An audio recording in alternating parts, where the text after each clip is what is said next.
నమస్కారం. ఎస్ఆర్‌కే న్యూస్‌కి స్వాగతం. ఈనాటి వార్తా విశేషాలు.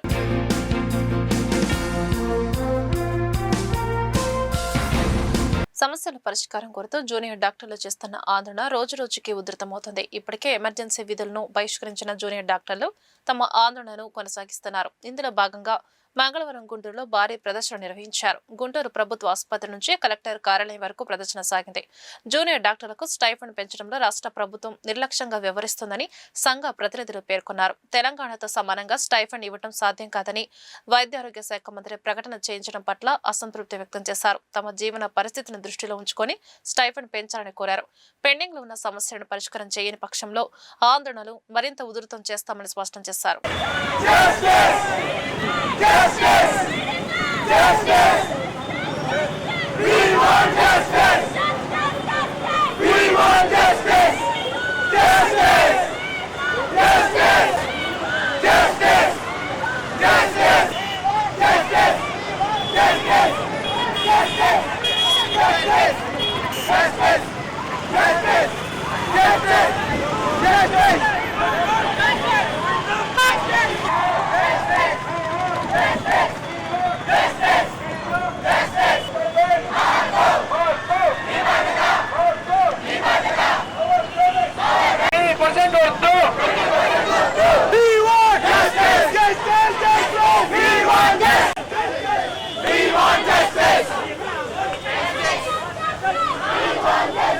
గత 8 నెలలుగా ఏదైతే మా స్టైఫండ్ పెంపు కోసం మేము రిప్రజెంటేషన్ ఇస్తున్నాము, గత డిఎంఈ గారికి, హెల్త్ సెక్రటరీ గారికి, హెల్త్ మినిస్టర్ గారికి ఏదైతే 2026 జనవరి 1 నుంచి మాకు రావాల్సిన స్టైఫండ్ పెంపు 15% ఉంది. ఇప్పుడున్న inflation rate, cost of living చూసుకుంటే మాకు 30% స్టైఫండ్ పెంచాలని మా ఒక్క ఏపీ జూనియర్ డాక్టర్ అసోసియేషన్గా డిమాండ్స్గా చెప్తున్నామండి.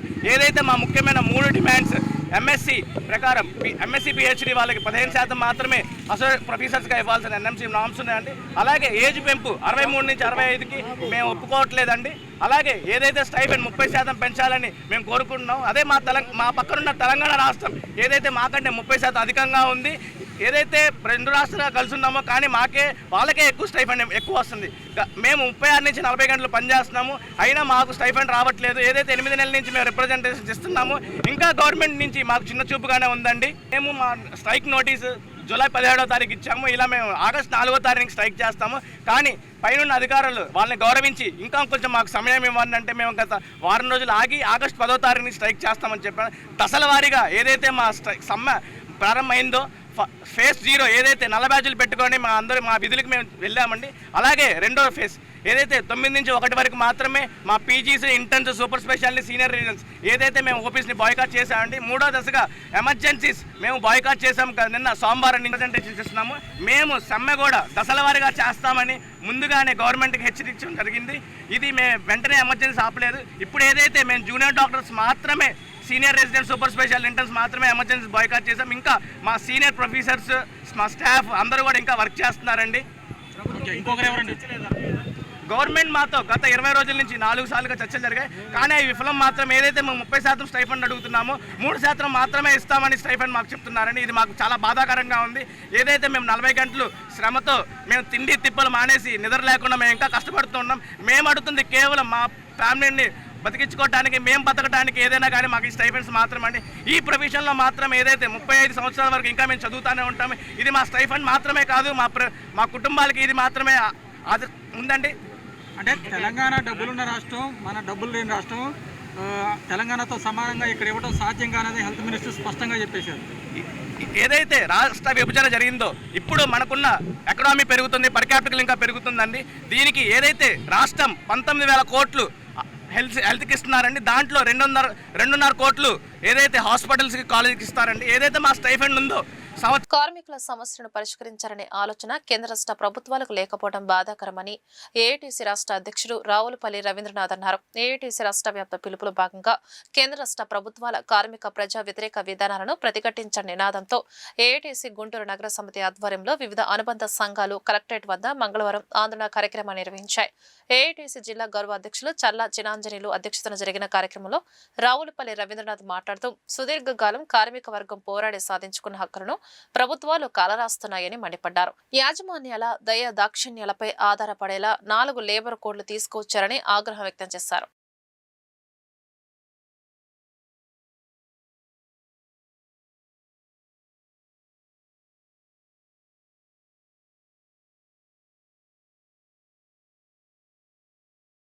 అదేవిధంగా హమాలీ కార్మికులు మనం కూడా మన సమస్యల పరిష్కారం కోసం సమ్మెలు చేయాల్సినటువంటి పరిస్థితి వచ్చింది. అంటే 60 రోజుల ముందు చేస్తే నాయకుల్ని జైలులో పెట్టవచ్చు, కార్మికుల్ని పనుల నుంచి తొలగించవచ్చు. ఇంత దుర్మార్గమైన చట్టానికి వ్యతిరేకంగా పోరాటం చేయాలనేటటువంటి దాంట్లో భాగంగా ఈ రోజు మంది ప్రధానమైనటువంటి డిమాండ్. ఇక రెండవ డిమాండ్ యూనియన్లు పెట్టుకునేటటువంటి హక్కు. ఇది కూడా ఎప్పుడో 100 సంవత్సరాలు సాధించుకున్నాం. ఈ 100 సంవత్సరాలు సాధించిన యూనియన్లు పెట్టుకునేటటువంటి హక్కు ఈ రోజు కార్మిక వర్గం కోల్పోతా ఉంది. 7 మంది ఉంటే మనం సంఘం పెట్టుకోవచ్చు, కానీ కొత్త నిబంధనలో 100 మందికి పైన ఉంటేనే సంఘం పెట్టుకునేటటువంటి హక్కు. పోనీ 100 మంది ఉన్నారనుకున్నాం, కానీ మనం ఎక్కడైతే పనిచేస్తా ఉన్నామో ఆ పని చేసేటటువంటి యాజమాన్యం మీరు సంఘం పెట్టుకునేదానికి అనుమతి ఇవ్వాలి. ఏ యజమాని అయినా అనుమతి ఇస్తాడా అని ఒక్కసారి మనం ఆలోచన చేయాల్సిన అవసరం ఉంది. ఏ యజమాని కూడా సంఘాలు పెట్టుకుని మా భుజాలు ఎక్కండి మరి అనేటటువంటి పద్ధతుల్లో ఏ యజమాని కూడా అంగీకరించరు. అది మరొక దుర్మార్గమైనటువంటిది. అదేవిధంగా 10 గంటలు చూస్తా ఉన్నాం. మనందరం కూడా ఎర్రజెండా భుజాలు వేసుకున్నాం, రెడ్ ఫ్లాగ్లు పెట్టుకున్నాం. మేడే ప్రధానంగా 150 సంవత్సరాల నుంచి మే 1వ తేదీన ఘనంగా జరుపుకుంటా ఉన్నాం. మేమే ఏ విధంగా వచ్చింది, ఎర్రజెండా ఏ విధంగా వచ్చింది, మేడే కానీ ఎర్రజెండా కానీ ఏసీ రూముల్లో కూర్చొని తయారు చేసినటువంటి జెండా కాదు. అప్పుడు 150 సంవత్సరాల నాడు అమెరికా నడుబొట్టులో చికాగో నగరంలో కార్మికులకు 10 గంటలు లేకుండా బానిసలుగా చూస్తూ విశ్రాంతి లేకుండా దుర్మార్గమైనటువంటి పరిస్థితి ఉన్నప్పుడు మరి కార్మిక వర్గం అంతా కూడా తిరుగుబాటు చేసి ఇలా ఆ విధంగా అమెరికా నడుబొట్టు చికాగో నగరంలో కార్మికులు సమ్మె చేస్తా ఉంటే సమ్మె చేస్తున్నటువంటి కార్మికుల పైన జరిపినటువంటి పోలీసు కాల్పుల్లో చనిపోయినటువంటి కార్మికులు, అవయవాలు కోల్పోయినటువంటి కార్మికులు, కారుతున్నటువంటి రక్తంలో నుంచి ఆ కార్మికులు తొడుక్కున్నటువంటి పనిని రక్తంలో ముంచి అందించినటువంటి జెండా ఎర్ర జెండా అనేటటువంటి దాన్ని మనం గుర్తుపెట్టుకోవాల్సినటువంటి అవసరం ఉన్నది. బ్రైట్ హరిజన్స్ ఫౌండేషన్ ఆధ్వర్యంలో ఈ నెల 20వ తేదీన గుంటూరులో మెగా జాబ్ మేళా జరగనుంది. ఈ వివరాలను ఫౌండేషన్ అధ్యక్షుడు ఎంకేఎస్ మొహుద్దీన్ మంగళవారం మీడియాకు వెల్లడించారు. పట్టాభిపురం మౌలానా అబ్దుల్ కలాం ఆజాద్ షాదీఖానాలో జాబ్ మేళా జరుగుతోందని చెప్పారు. నిరుద్యోగ యువతకు మొత్తం 2500 ఉద్యోగాలు కల్పించే లక్ష్యంతో జాబ్ మేళా ఏర్పాటు చేయడం జరిగిందన్నారు. 10th, inter, degree, engineering, MBA తదితర కోర్సులు పూర్తి చేసిన వారికి ఉద్యోగ అవకాశాలు అందుబాటులో ఉన్నాయని తెలిపారు. ఇందులో 60 కంపెనీల ప్రతినిధులు హాజరవుతారని అన్నారు. ఈ అవకాశాన్ని అందరూ సద్వినియోగం చేసుకోవాలని సూచించారు.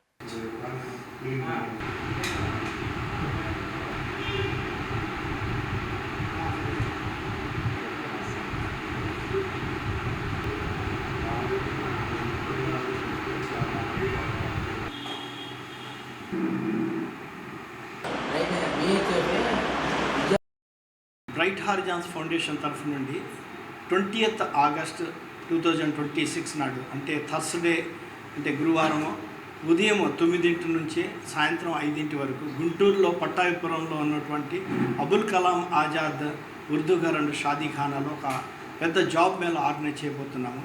ఈ జాబ్ మేళాలో మేము ఒక 60 కంపెనీలను ఇన్వైట్ చేయడం అంటూ జరిగింది. ఈ జాబ్ మేళాలో దాదాపుగా 2500 జాబ్ ఆపర్చునిటీస్ ఉన్నాయి. ఇందులో ఇంజనీరింగ్ స్టూడెంట్స్ కోసము, గ్రాడ్యుయేట్స్ కోసము, ఇటు బ్యాంకింగ్ సెక్టర్లో, హెల్త్ సెక్టర్లో, ఇంజనీరింగ్ సెక్టర్లో, మ్యానుఫ్యాక్చరింగ్ సెక్టర్లో రకరకాల జాబ్ ఆపర్చునిటీస్ ఉన్నాయన్నమాట. అందువలన అందరూ ఎవరైతే ఇంజనీర్స్ ఉన్నారో, గ్రాడ్యుయేట్స్ ఉన్నారో, post graduates, MBA students, diploma వాళ్ళు, ఐటీఐ వాళ్ళు, 12th చదివి పూర్తి చేసి ఖాళీగా ఉన్న పిల్లలు, ప్లస్ 10th చదివి ఏదోగా చిన్న చిన్న ఉద్యోగాలు చేసుకుంటున్నట్టు ప్రతి వాళ్ళు వచ్చి ఈ యొక్క జాబ్ ఆపర్చునిటీస్ సద్వినియోగపరచుకోవచ్చు. అందువల్ల మా యొక్క కోరిక ఏంటంటే బ్రైట్ హారిజాన్స్ ఫౌండేషన్ తరఫు నుండి ఆర్గనైజ్ చేస్తున్నటువంటి ఈ BHF మెగా జాబ్ మేళాలో మీరందరూ వచ్చి పాలు పంచుకొని ఈ మన ముఖ్యమైనటువంటి స్టూడెంట్స్ ఎవరైతే జాబ్ లేకుండా ఇబ్బంది పడుతున్నారో వాళ్ళందరికీ సమాచారాన్ని సమకూర్చాలని కోరుకుంటున్నాము. జాబ్ ఆపర్చునిటీస్ ఉన్నాయి. ఇప్పటి వరకు మేము ప్రతి యొక్క కంపెనీ ఎవరైతే వస్తున్నారో వాళ్ళందరి యొక్క ఎన్నైతే వేకెన్సీ ఉన్నాయో అవన్నీ ఎస్టిమేషన్ వేస్తే 2500 జాబ్ ఆపర్చునిటీస్ ఉన్నాయి. మేము అంటే బ్రైట్ హారిజాన్స్ ఫౌండేషన్ అనేది ఎడ్యుకేషన్, ఎంప్లాయ్మెంట్ అండ్ ఎంపవర్మెంట్ అనే ఏరియాలో మేము పనిచేస్తున్నాము గత 4 సంవత్సరాల నుంచి. అంటే ఈ జాబ్ మేళా ఆర్గనైజ్ చేయటం అనేది లాస్ట్ ఇయర్ కూడా మేము చేసాము. అప్పుడు 1800 మంది ఈ జాబ్ మేళాలో పార్టిసిపేట్ చేశారు. దగ్గరగా 900 మందికి జాబ్ ఆపర్చునిటీస్ అంటూ ఇప్పించడం జరిగింది. మేము అన్ని రకాల కంపెనీలు పిలుస్తున్నాం సార్. అంటే సాఫ్ట్వేర్ కంపెనీస్ వస్తున్నాయి, plus health sector, banking sector, insurance sector, manufacturing sector, అన్ని సెక్టర్లో ఉన్నటువంటి కంపెనీలు వస్తున్నాయి. అంటే మనకి ఇంజనీరింగ్ స్టూడెంట్స్, ఇటు graduates, post graduates, MBA students, అంటే బీకామ్, ఎంకామ్ చదివి బ్యాంకింగ్ ఉద్యోగాల కోసం ప్రయత్నించే కుర్రవాళ్ళు, ప్లస్ డిప్లొమా కానీ, ఐటీఐ కానీ, ఆ తర్వాత ఈవెన్ 10th స్టాండర్డ్ చదివి 12th స్టాండర్డ్ చదివిన పిల్లలకు కూడా మంచి ఉద్యోగ అవకాశాలు ఉన్నాయి. టీడీపీ జిల్లా కార్యదర్శి గంటా మౌలిక జన్మదిన వేడుకలు గుంటూరులో ఘనంగా జరిగాయి. కలెక్టర్ కార్యాలయం వద్ద చిరు వ్యాపారుల సంఘం ఆధ్వర్యంలో కేక్ కట్ చేసి మౌలికకు జన్మదిన శుభాకాంక్షలు తెలిపారు.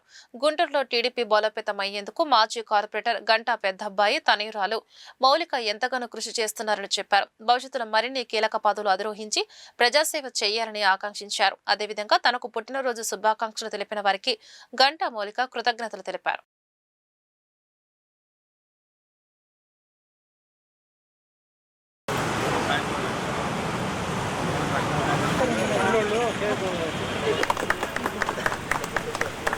Happy birthday, Happy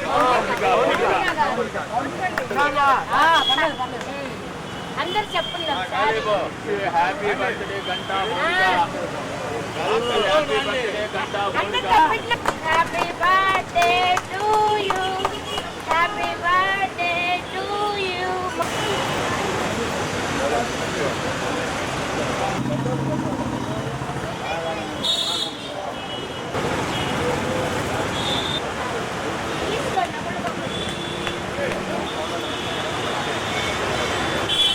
ఈరోజు నా జన్మదిన సందర్భంగా నాకు విషెస్ తెలిపిన ప్రతి ఒక్కరికి కూడా పేరు పేరున ధన్యవాదాలు.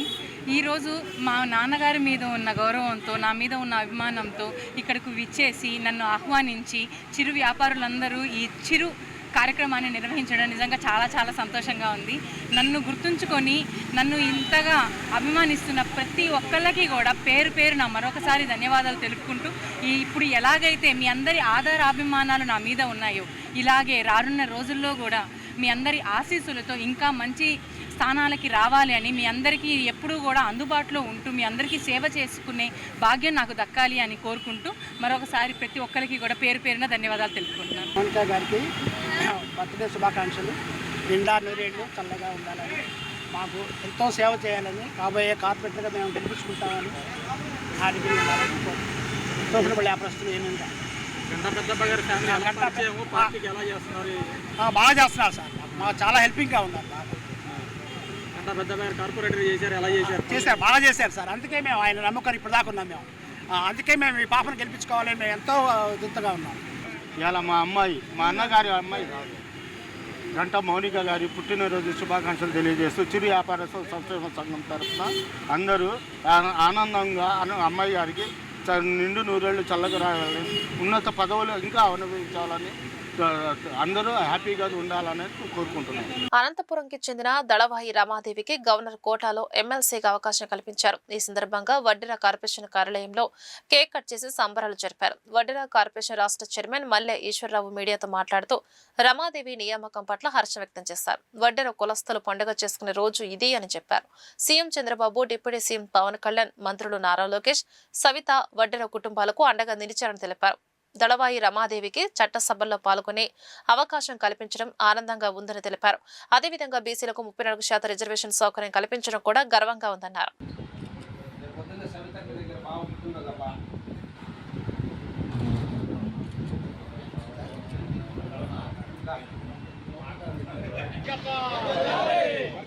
చంద్రబాబు గారి నాయకత్వం. జై లోకేష్, జై లోకేష్, జై లోకేష్, జై లోకేష్. వర్ధిల్లాలి చంద్రబాబు గారి నాయకత్వం. వర్ధిల్లాలి చంద్రబాబు గారి నాయకత్వం.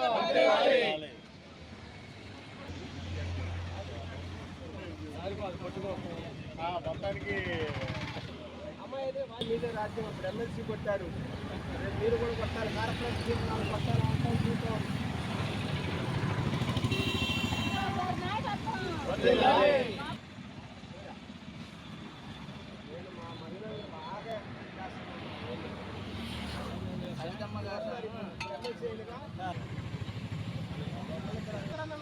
వర్ధిల్లాలి తెలుగుదేశం పార్టీ, వర్ధిల్లాలి తెలుగుదేశం పార్టీ, వర్ధిల్లాలి వడ్డెర్ల ఐక్యత, వర్ధిల్లాలి వడ్డెర్ల ఐక్యత, చంద్రబాబు అన్న.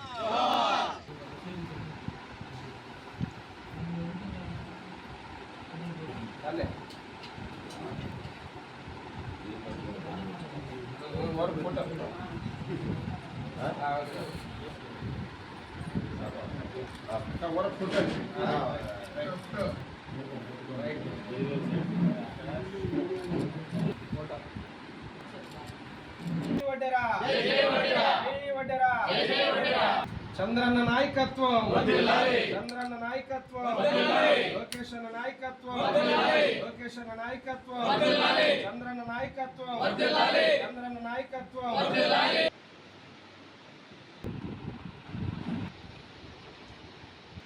ఈరోజు రాష్ట్రంలో ఉన్నటువంటి ఒడ్డెర కుటుంబ సభ్యులందరికీ కూడా ఒక పండుగ రోజు. చరిత్రలో మా ఒడ్డెర ప్రజలందరూ కూడా గుర్తుంచుకున్నటువంటి గొప్ప పండుగ రోజు. ఇలాంటి పండుగ వాతావరణాన్ని రాష్ట్రంలో ఒడ్డెర్లకి కలగజేసినటువంటి మంచి మనసున్న నాయకుడు, విజనరీ లీడర్, అడుగు బలహీన వర్గాల సంక్షేమ సారథి, బీసీల సంక్షేమం కొరకు అహర్నిశలు శ్రమించే ఏకైక నాయకుడు ఆంధ్రప్రదేశ్ గౌరవ ముఖ్యమంత్రి వర్యులు మాన్య శ్రీ నారా చంద్రబాబు నాయుడు గారికి, అలాగే మన యువగలం అధినేత గౌరవ విద్యాశాఖ మాత్యులు మా యువనేత నారా లోకేష్ గారికి, ఉప ముఖ్యమంత్రి వర్యులు పవన్ కళ్యాణ్ గారికి, కూటమి ప్రభుత్వానికి, బీసీ సంక్షేమ శాఖ మంత్రివర్యులు సవితమ్మ గారికి, రాష్ట్రంలో ఉన్నటువంటి ప్రజాప్రతినిధులందరికీ కూడా మనస్ఫూర్తిగా రాష్ట్ర ఒడ్డెర కార్పొరేషన్ చైర్మన్గా రాష్ట్ర ఒడ్డెర ప్రజలందరి తరపున మనస్ఫూర్తిగా కృతజ్ఞతలు, నమస్కారాలు, ధన్యవాదాలు తెలియజేస్తున్నాను. ఒడ్డెర బిడ్డ, మా ఇంటి బిడ్డ దళవాయి రమాదేవి అనే మా బిడ్డకు చట్టసభలలో అవకాశం కల్పించినటువంటి నాయకుడు నారా చంద్రబాబు నాయుడు గారికి, యువనేత నారా లోకేష్ గారికి మరొక్కసారి మేము మనస్ఫూర్తిగా వారికి కృతజ్ఞతలు తెలియజేస్తూ, రాష్ట్ర ఒడ్డెర్లందరం కూడా తెలుగుదేశం పార్టీకి, అధినేత నారా చంద్రబాబు నాయుడు గారికి రుణపడి ఉన్నామని కృతజ్ఞతలు తెలియజేస్తున్నాను. గౌరవ ముఖ్యమంత్రి వర్యులు చంద్రబాబు నాయుడు గారు ఒడ్డెర్లకి గత ఎలక్షన్లో హామీ ఇచ్చారు. మీకు తప్పకుండా మిమ్మల్ని చట్టసభలలోకి పంపించి మీ బిడ్డలైనటువంటి వ్యక్తులను ప్రతినిధులుగా నేను నిలబెడతానని హామీ ఇచ్చారు. ఆ హామీ ఇచ్చినటువంటి గౌరవ ముఖ్యమంత్రి వర్యులు చంద్రబాబు నాయుడు గారు ప్రభుత్వం ఏర్పడ్డాక ఈరోజు గవర్నర్ కోటాలో ఆంధ్రప్రదేశ్ రాష్ట్రం అంతా కూడా చూసింది. గవర్నర్ కోటాలో ఒడ్డెర బిడ్డకు, మా దళవాయి రమాదేవి అనే మా బిడ్డకు ఎమ్మెల్సీగా శాసన మండలిలో ఒడ్డెర్ల గలం వినిపించడానికి, ఒడ్డెర సామాజిక వర్గం తరపున ఒక ప్రతినిధిగా నిలబడటానికి ఒక మంచి అవకాశం ఇచ్చినటువంటి ముఖ్యమంత్రి గారి చంద్రబాబు నాయుడు గారి నిజంగా మనస్ఫూర్తిగా మేమందరం కూడా హర్షం వ్యక్తం చేస్తూ ముఖ్యమంత్రి గారికి కృతజ్ఞతలు తెలియజేస్తున్నాం. మా యువగలం అధినేత నారా లోకేష్ గారు యువగలం పాదయాత్రలో రాయలసీమలో ఒక సభలో ఒడ్డెర్లకు హామీ ఇచ్చాడు. తప్పకుండా కూటమి ప్రభుత్వం ఏర్పడ్డాక ఒడ్డెరల తరపున నేను ఎమ్మెల్సీగా మీకు అవకాశం ఇచ్చేటువంటి బాధ్యత తీసుకుంటానని యువనేత నారా లోకేష్ గారు ఆ రోజు యువగలం పాదయాత్రలో హామీ ఇచ్చారు. ఆ హామీని ఈరోజు మా యువనేత నారా లోకేష్ గారు ఎక్కడా కూడా మరిచిపోకుండా మరి చట్టసభల్లో ఒడ్డెర్లను పంపించడానికి ప్రధానమైన వ్యక్తిగా నారా లోకేష్ గారు నిలిచారు. మా యువనేత నారా లోకేష్ గారికి కూడా మేమందరం కూడా రాష్ట్రంలో ఉన్నటువంటి ఒడ్డెర్లందరం కూడా కృతజ్ఞతలు తెలియజేస్తున్నాం. గుంటూరులో పచ్చదనం పెంపు కోసం రోడ్ల వెంబడి పార్కుల్లో లక్ష్యాలకు అనుగుణంగా మొక్కలు నాటి వాటిని సంరక్షించడానికి చర్యలు తీసుకోవాలని GMC commissioner K Mayur Ashok అధికారులను ఆదేశించారు. Udyoganagar, JKC road, IRR, Mallikarjunapuram, Balajinagar, Chinnerukunta head water works ని మంగళవారం కమిషనర్ పరిశీలించారు. నూతన రహదారుల నిర్మాణ ప్రతిపాదనలో మొక్కలు కూడా ఉండేలా చూడాలన్నారు.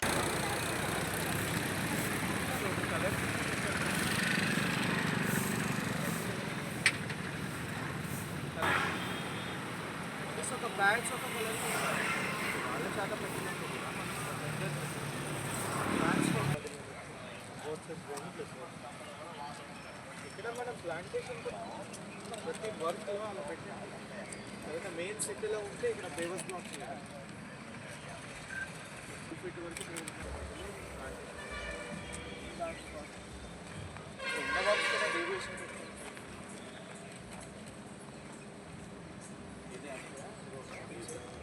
క్రాస్ రోడ్ కూడా యోగా వచ్చాము. అక్కడ కూడా టోటల్ ఎస్టిమేట్ ఎంత ఉంటుంది? దాంట్లో ఎంతవరకు కంప్లీట్ అయితే సెకండ్ పార్ట్ ఇక్కడ అయితే మెయింటెనెన్స్కి ఎవరు లేరా?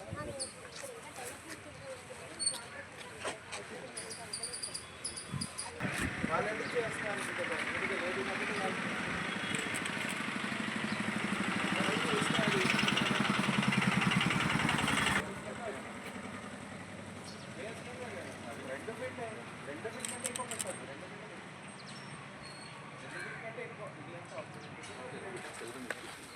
చేయగలుగుతారు వాళ్ళు.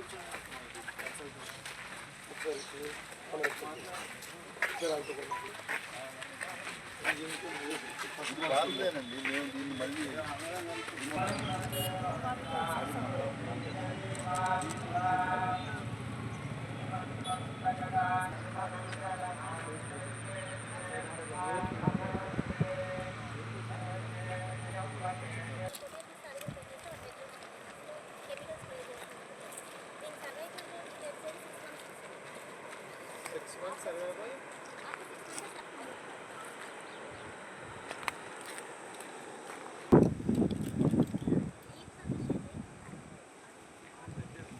ఈ వార్తలు ఇంతటితో సమాప్తం. నమస్కారం.